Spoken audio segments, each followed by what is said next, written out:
Hello everyone, welcome back to my channel. तो आज हम अपनी सीरीज़ को कंटिन्यू रखते हुए एक्सप्लेन करेंगे आइस एज का part 3 dawn of the dinosaurs. तो देरी ना करते हुए चलिए करते हैं शुरू।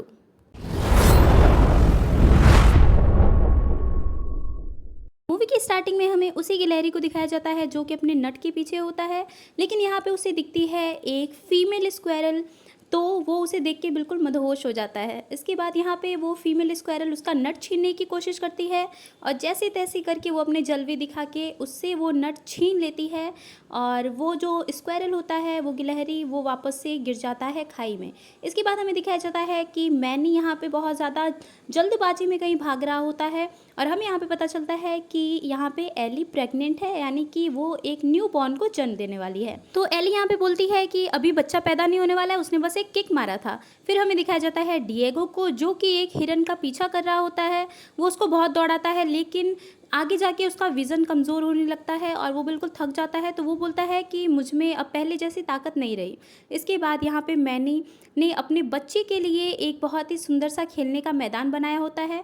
फिर डिएगो यहाँ पे आता है। वो बोलता है कि तुम अपना परिवार संभालो, मैं यहाँ से दूर जा रहा हूँ, अब हमारे अलग होने का समय आ गया है। ये सारी बातें वो यहाँ पे सिड से भी करता है। तो सिड बोलता है कि ऐसा मत करो। तो उसके बाद यहाँ पे सिड गिरता है एक नीचे गुफा के अंदर, जहाँ पे उसको 3 अंडे दिखते हैं। तो बोलता है कि अब लगता है मेरी फैमिली यही है। वहाँ पे वो आवाज़ें देता है, लेकिन उस अंडे के पास कोई भी नहीं आता। फिर यहाँ पे हमें दिखाया जाता है कि वो उन अंडों की देखभाल करता है, बहुत प्यार से उसे रखता है और बोलता है कि मैं तुम्हारी मम्मी हूँ। और इसके बाद यहाँ पे मैनी उसको मना भी करता है कि तुम ये अंडे जहाँ से लाए हो ये वापस कर दो, ये तुम्हारे नहीं हैं। लेकिन इसके बाद सिड जब देखता है उस अंडे के अंदर बच्चे, तो वो बिल्कुल इमोशनल हो जाता है और बोलता है कि ये बच्चे मेरे हैं, अब मैं ही इनकी मम्मी हूँ, अब जो कुछ है यही मेरा परिवार है। फिर हमें दिखाया जाता है कि उस अंडे में से कुछ जीव बाहर निकलते हैं और सिड को इसका पता नहीं होता। लेकिन जब सिड यहाँ पे देखता है तो वो छोटे छोटे से डायनासोर्स के बच्चे होते हैं। तो सिड उनसे बहुत ज़्यादा प्यार से बिहेव करता है। वो बोलता है कि मम्मी यहाँ है, मम्मी ये, मम्मी वो। तो ये लोग बहुत ज़्यादा मस्ती करते हैं साथ में। फिर हमें उस गिलहरी को भी दिखाया जाता है कि जो कि अभी भी अपने नट के लिए लड़ रहा होता है। इसके बाद हमें दिखाया जाता है कि सिड वो प्लेग्राउंड जो कि मैनी ने अपने बच्चों के लिए बनाया होता है वो खोल देता है, जहाँ पे उसके बच्चों के साथ साथ बाकी सारे जानवर भी चले आते हैं। और यहाँ पे ये तीनों डायनासोर्स बहुत ज़्यादा ही मचा रहे होते हैं और सभी कुछ तोड़ फोड़ रहे होते हैं। फिर जब यहाँ पे मैनी आता है तो बहुत ज़्यादा उदास होता है, बोलता है कि इसे इसकी माँ के पास छोड़ के आओ, जहाँ से लेके आए थे वहीं पे छोड़ के आओ। इसके बाद हमें दिखाया जाता है कि एक बहुत बड़ा सा डायनासोर वहाँ पे दहाड़ते हुए आता है और सभी जानवर उससे डरने लगते हैं। वो इधर उधर दौड़ के अपने बच्चों को ढूंढ रहा होता है। यहाँ पे हमें पता चलता है कि वो उन्हीं 3 डायनासोर्स की माँ है। इसके बाद यहाँ पे उसे सिड भी दिख जाता है। तो ये लोग बोलते हैं मैनी और एली कि ये बच्चे उसे दे दो, ये उनकी माँ है। लेकिन सिड बोलता है कि ये तीनों बच्चे मेरे हैं, मैंने इन्हें पाला पोसा है, तुमने तो बस इन्हें जन्म दिया है। उसके बाद ये उन चारों को उठा के लेके चला जाता है, यानी कि 3 बच्चों को और सिड को। फिर ये लोग देखते हैं कि वो कितना बड़ा जानवर था। फिर ये लोग पीछा करते करते उसके फुटप्रिंट्स का जाते हैं उस गुफा के अंदर। तो इन्हें बहुत ही गजब का नज़ारा दिखता है। तो ये लोग बोलते हैं कि क्या ये पूरी दुनिया हमारे ज़मीन के नीचे बसी हुई थी, क्या अभी डायनासोर्स लुप्त नहीं हुए हैं। इसके बाद ये लोग देखते हैं कि वहाँ पे पूरी एक डायनासोर्स की दुनिया बसी है। उन्हीं में से एक बहुत ही खूंखार सा जानवर रहता है, वो इनके पीछे पड़ जाता है। मैनी यहाँ पे बोलता है कि मैं अपने आप को सबसे बड़ा जानवर समझता था, लेकिन ये लोग मुझसे बहुत ज़्यादा बड़े हैं। इसके बाद यहाँ पे आता है एक और कैरेक्टर जिसका नाम होता है बक, और वो इन लोगों की आंखों में धूल झोंक के उन सभी को यहाँ से बचा के ले जाता है। फिर हमें दिखाया जाता है कि बक यहाँ पे अपने आप को इंट्रोड्यूस कराता है, बोलता है कि मैं इसी जंगल में रहता हूँ सदियों से और मैं यहाँ की सारी चीज़ों को जानता हूँ, तुम लोग की क्या प्रॉब्लम है, तुम लोग यहाँ क्यों आए हो। तो ये लोग बोलते हैं कि हम अपने दोस्त को ढूंढने आए जिसको डायनासोर उठा के ले गया है। फिर वो बताता है कि उसे ढूंढने के लिए तुम्हें लावा वाले झरने को पार करना पड़ेगा और बहुत खतरनाक रास्तों से जाना पड़ेगा। तो ये लोग बिल्कुल डरने लगते हैं, बोलते हैं कि अच्छा है, तुम हमारा हौसला बढ़ा रहे हो क्या ऐसे। इसके बाद हमें वापस से उस गिलहरी को दिखाया जाता है जो कि अभी भी अपने नट के पीछे होती है। यहाँ पे वो फीमेल गिलहरी भी आ जाती है जो कि उससे उसका नट वापस से छीन लेती है। इसके बाद यहाँ पे मैनी बोलता है कि जब तुम्हें कोई भी हलचल महसूस हो पेट में तो तुम बोलना लीची। तो एली बोलती है कि हाँ हाँ ठीक है। फिर वो एक फ्रूट को तोड़ने जाता है तो वहाँ पे एक बहुत बड़ा फ्रूट उसको अपने अंदर कैद कर लेता है। तो यहाँ पे बक बोलता है कि मुझे पता है कि इन लोगों को कैसे बचाना है।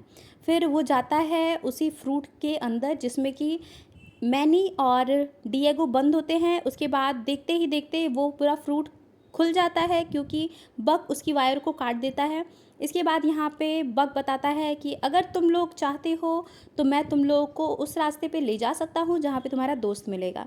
फिर हमें उस डायनासोर को दिखाया जाता है जो कि यहाँ पे सिड को मारने की कोशिश करता है लेकिन उसके बच्चे आके उसे बचाते हैं। इसके बाद यहाँ पे ये लोग रास्ता तय करते हैं। वो बोलता है कि इससे आगे एक रास्ता आएगा जिसमें कि अपनी सांसें रोके रहना, अगर तुम सांस लोगे तो तुम हंसते हंसते मर जाओगे। फिर ये लोग वो गैस सूंघ लेते हैं जिससे कि ये लोग हंसते हंसते पागल हो जाते हैं, लेकिन जैसे तैसे करके बक उन्हें बचा लेता है। इसके बाद हमें दिखाया जाता है कि ये डायनासोर अपने बच्चों को मांस खाना सिखा रहा होता है। तो सिड बोलता है कि नहीं, मेरे बच्चे बिल्कुल शुद्ध शाकाहारी हैं। फिर हमें दिखाया जाता है कि यहाँ पे वो बड़ा वाला डायनासोर भी किसी से डर जाता है। तो सिड बोलता है कि तुम किससे डर रहे हो। इसके बाद यहाँ पे हमें दिखाया जाता है कि बक अपनी कहानी बता रहा होता है कि उसकी एक आँख खराब कैसे हुई। यहाँ पे एक बहुत बड़ा सा दानव रहता है जो कि उसके आँख में पंजा मारता है और वो उसे निगल लेता है, लेकिन बक उसके मुंह में से निकलता है उसका एक दांत तोड़ के, और जो उसके पास चाकू होता है वो उसी जानवर का एक दांत होता है। इसके बाद हमें दिखाया जाता है कि यहाँ पे वो स्क्वायरल वापस से अपने फीमेल स्क्वायरल के साथ घूम फिर रहा होता है। उसे धीरे धीरे प्यार होने लगता है। फिर यहाँ पे हम देख पाते हैं कि उन लोगों को एक बहुत ही मुश्किल भरे रास्ते से जाना होता है जहाँ पे ये तीनों यानी कि मैनी, डिएगो और वो दोनों छोटे छोटे से जानवर गिर जाते हैं और यहाँ पे ऊपर एली फंसी रह जाती है। और यहाँ पे बहुत सारे उड़ने वाले छोटे छोटे से डायनासोर्स होते हैं। ये डायनासोर्स पड़े होते हैं एली के पीछे। फिर यहाँ पे सिड को भी दिखाया जाता है जो कि लावा वाली नदी में गिरने वाला होता है। फिर यहाँ पे डिएगो बोलता है कि मैं जा रहा हूँ एली के पास क्योंकि उसको लीवर पेन होने लगता है और बच्चा आने वाला होता है। और यहाँ पे एनी उन डायनासोर से लड़ रहा होता है जो कि एली के पास आने वाले होते हैं। तो यहाँ पे डिएगो बोलता है कि बच्चे कैसे पैदा होते हैं मुझे कुछ पता नहीं है, मुझे कुछ आइडिया नहीं है। तो एली बोलती है कि तुम बस मेरे साथ रहो, मैं सब कुछ कर लूँगी। फिर यहाँ पे दिखाया जाता है कि बक और वो दोनों पॉसम्स जाते हैं सिड को बचाने के लिए, जिसको वो लावा में देख लेते हैं। और बक बोलता है कि तुम चिंता मत करो, मैं तुम्हारे दोस्त को बचा लूँगा। और देखते ही देखते वो उसे लेके उस चिड़िया के साथ उड़ जाते हैं। इसके बाद हमें दिखाया जाता है कि यहाँ पे वो अपने तीनों बच्चों को देखता है और उन्हें बाय बोलता है। फिर यहाँ पे एली को एक बेबी होती है, बेबी गर्ल, जो कि बहुत प्यारी लग रही होती है और वो बिल्कुल अपनी माँ पे गई होती है। फिर यहाँ पे मैनी बोलता है कि तुम तो बहुत सुंदर हो, तुम बिल्कुल अपनी मम्मी पे गई हो। और यहाँ पे डिएगो भी इमोशनल हो रहा होता है, रो रहा होता है। उसके बाद यहाँ पे आता है सिड जो कि बोलता है कि अरे वाह, लड़की हुई है क्या। फिर यहाँ पे मैनी बोलता है कि हाँ, तुमको देख के अच्छा लगा दोस्त। उसके बाद यहाँ पे डिएगो भी आता है, वो भी बोलता है कि वेलकम बैक। इसके बाद यहाँ पे बक बोलता है कि पहली बार इतने खुशहाल परिवार को देखा है। इसके बाद हमें फिर से दिखाया जाता है उन स्क्वायरल्स को जो कि प्यार में पड़े होते हैं, वो आपस में घूम रहे होते हैं, साथ होते हैं। फिर हमें दिखाया जाता है एक और खूंखार जानवर को जिसका नाम होता है रोडी, और इसी की वजह से बक की एक आँख खराब हुई होती है और ये अपना दांत वापस लेने आती है जो कि बक का चाकू होता है।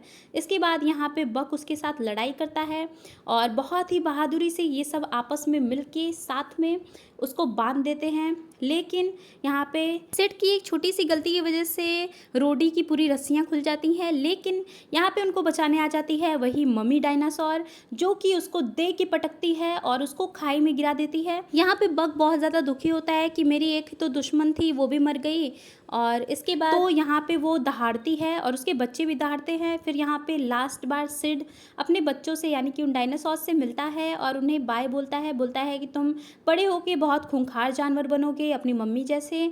और उसके बाद हमें दिखाया जाता है कि ये लोग बोलते हैं बक को कि तुम भी हमारे साथ चलो, तुम भी हमारे साथ रहना। फिर यहाँ पे बक भी मान जाता है, लेकिन वो जाते जाते रोडी की दहाड़ सुन लेता है तो बोलता है कि नहीं नहीं, मेरा दुश्मन यहाँ पे अकेले थोड़ी रहेगा, मैं यहीं पे रुकूंगा। उसके बाद ये लोग बाहर आते हैं और ये अपना प्लेग्राउंड देखती है जो कि वापस से बन चुका होता है। इसके बाद यहाँ पे हमें बहुत ही हैप्पी एंडिंग दिखाई जाती है। लास्ट में हमें दिखाया जाता है कि वो जो गिलहरी होता है वो अपने नट से ज़्यादा प्यार करता है और वो उस लड़की को छोड़ के जाता है अपने नट के पास, और ये मूवी यहीं पर एंड हो जाती है। So thanks for watching.